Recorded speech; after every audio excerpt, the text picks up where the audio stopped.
ராஜேந்திரையும் இயக்க போறாராம் கோலிசோடா விஜய் மில்டன். கோலிசோடா படத்தை இயக்குன விஜய் மில்டன் இப்போ ஏஆர் முருகதாஸோட பாக்ஸ் ஸ்டார் நிறுவனத்துக்காக விக்ரம வச்சு ஒரு படம் இயக்கும் முயற்சியில ஈடுபட்டிருக்காரு. அதே சமயம் இன்னொரு படத்துக்கான ஸ்கிரிப்டையும் அவர் ரெடி பண்ணி வச்சிருக்காராம். அந்த படத்துல டி ராஜேந்தர் நடிக்க போறாராம். மேலும் இது வரைக்கும் டிஆர்னாலே இந்த மாதிரி தான் நடிப்பாரு, இந்த மாதிரி கெட்டப்ல தான் வருவாருன்றத மாத்தி காட்டும் வித்தியாசமான இந்த கதைக்களத்துல அவருக்கு மாறுபட்ட வேஷமா. கதாநாயகன்றது இல்லாம கதையோட நாயகனா அவரை வெளிப்படுத்தும் கதையா.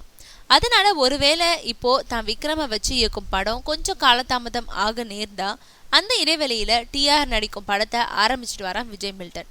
ஆக கடைசியா வீராசாமியை தொடர்ந்து ஒரு தலை ராகத்தை ஒரு தலை காதலா எடுக்க போறேன்னு களமிறங்கின டிஆர் அந்த படத்துக்காக 2 இளவட்ட நடிகைகளை புக் பண்ணி கொல்லிமலையில 10 நாட்கள் ஷூட்டிங் நடத்திட்டு இனி நாம ஹீரோவா நடிச்சா படம் போனி ஆகாதுன்னு அந்த படத்தையே கிடப்புல போட்டுட்டாரு.